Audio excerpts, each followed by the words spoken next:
केपणी एक उठली आणि हो तुम्ही कोणता महाराज तो नालायक महाराज एक आणि एक केपणी एक उठली बिजली आवलती छेकण्याला शे देत होती आणि आता पाटलाला नाव ठेवायचे प्रयत्न लेकराचे ढुंगणं धुवा नाही त्यांचे बंगले झाडा तो महाराज नाही हरामी माणूस आहे हरामी दलाल आहे समजा दुनियाचा लाचेरी त्याला काय वाटतं माझ्या दबावाखाली चला दरंगे पाटील आहेत हे देव अवतारी माणूस आहो आज समजा जगाच पाठीमागे समजा महाराष्ट्रात पाटलाच्या हे लाचारी कुत्रे आता काय झाले ऊर्जा तुकडा टाकला ख्यात बरेच लाचारी बाजू धरायला लागलेत पण हे बाकीचे लोक अशी जनता जाणार नाही पाटलाला सोडून आयुष्यात बी पाटलाबरोबरच आम्ही राहू शकतो सरशिवट बी एक सूचना माझी सरकारला सरकार तुम्ही जी दादाने आरक्षण जे ह्याच्यातून पक्षातून मागितलंय ओबीसीतून तेच घेणार आमची अवलाद आहे दुसऱ्या आरक्षणाला हात लावणार नाही मी बघतोय मला लिहिता येत नाही मी शेतकरी माणूस आहे मी तुमचं मी मोबाईल घेऊन बघतोय कुणाच्या ह्याच्यावर एक केपणी एक उठली आणि हो तुम्ही कोणता महाराज तो नालायक महाराज एक आणि एक केपणी एक उठली बिजली आवलती छेकण्याला शे देत होती आणि आता पाटलाला नाव ठेवायचे प्रयत्न चाललेत त्याचं नाव नाही येऊ शकत पण मी सांगू टेपणी म्हणतो ना तिला काय फरक नाही मी शेतकरी हा सर्वसाधारण माणूस आहे काय अडचण नाही ही टेपणी आणि माया घालायला म्हणा तुम्ही अशा सभा फेवामध्ये या तुमची जीप काढून कुत्र्या पुढे ही शेतकऱ्याची अवलादी नाही जर टाकली तर त्याच्याला आम्हाला फायदाच नाही केलेलं आणि सरकारला बी सूचना शिंदे साहेब आज 7 महिने होत आले कमी जास्त तुमच्यावर आम्ही भाऊ म्हणून विश्वास ठेवलेला आहे मराठ्याने आणि दरंगे पाटलाने मी तुम्हाला भाऊ म्हणून जाणलेलं आहे पण सरशेवटाला घात करायची पाळी आणू नका येईने आता 2-4 महिन्यामध्ये आलेले आहे तुमची बी भरती जवळ आहे आमच्या लेकरा बाळाला आत्ताट वाढलेले त्यात त्या अन्नात माती कालवेचे प्रयत्न करू नका येईन ह्या काळामध्ये तुमच्या तोंडात माती मराठीची अवलाद नाही भरल्याची सोडणार नाही माती भरणार आम्ही माती हे लक्षात ठेवा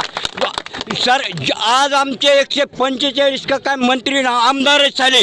मराठीचे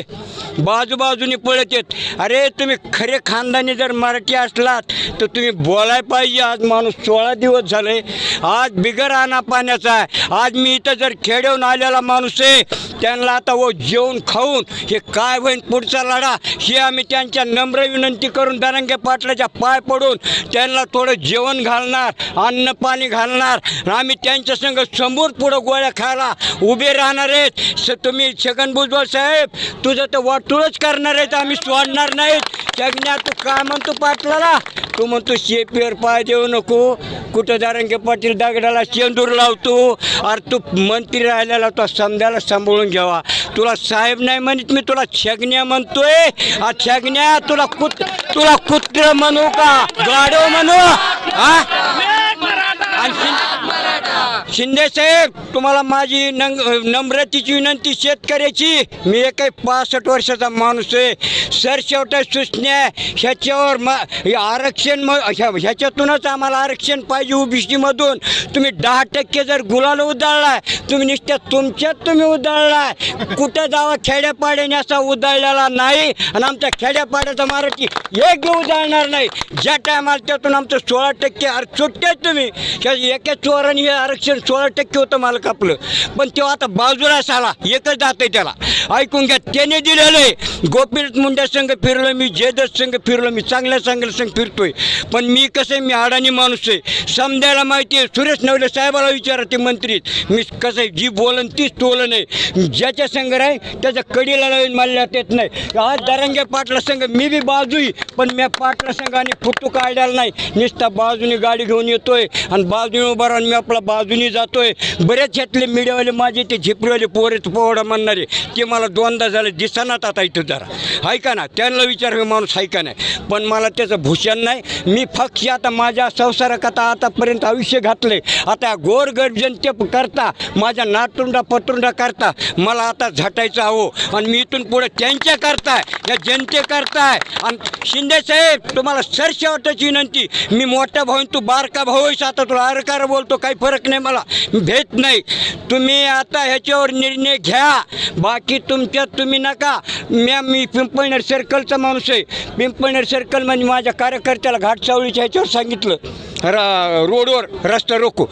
जोपर्यंत आरक्षण मराठ्याला भेटत नाही तोपर्यंत गुलामगिरी कोणी आमदाराची मंत्र्याची करू नका. तर त्याने बी मानलं आणि टाळी वाजली, म्हणलं माझा माणूस सत्यवादी बोला. तिथून पुढं म्हणलं त्यांच्या लेकराचे ढुंगणं धुवा, नाही त्यांचे बंगले झाडा, मला घेणं देणं नाही. फक्त माझ्या मराठ्याचं आरक्षण भेटलं ना, ज्याच्या त्याच्या दावणी ते झाडा. एक मराठा आरक्षण कोण म्हणतं देत नाही, आरक्षण कोण म्हणतं देत नाही. दरंगे पाटील तुम आगे बढ़ो, दरंगे दादा तुम आगे बढ़ो.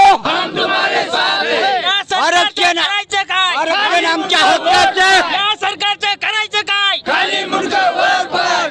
बांधवांनो, ह्या प्रत्येक मराठा बांधवांच्या भावना आहेत. शेताच्या बांधावरून सुद्धा मराठा आता बोलायला शिकलाय, आरक्षणाची भाषा कळायला लागली. आरक्षण कुठं टिकणार आहे हे शेतकऱ्याला सुद्धा कळायला लागलेलं आहे. आणि असंच आपण भेटत राहणार आहे, कारण ही वृद्ध मंडळी सुद्धा या ठिकाणी आरक्षणावरती बोलायला लागलेली आहे. अशिक्षित मंडळी सुद्धा आरक्षणावरती बोलायला लागलेली आहे. आणि आरक्षण हे 10% आम्हाला टिकणारं नाही आहे हे आमच्या प्रत्येक माणसाला, लहान लेकराला सुद्धा कळायला लागलेलं आहे. आणि येत्या काळामध्ये शिंदे सरकार असेल, फडणवीस असेल, त्याच्यानंतर जे काही म्हणजे सुद्धा असेल, म्हणजे या सगळ्या सरकारला मी सांगेल की येत्या काळामध्ये तुम्ही आमच्या ज्या काही मागण्या आहेत त्या मागण्या मान्य करा, नाहीतर येत्या काळामध्ये तुम्हाला तुमची जागा दाखवण्याचं काम करतो आहोत. कारण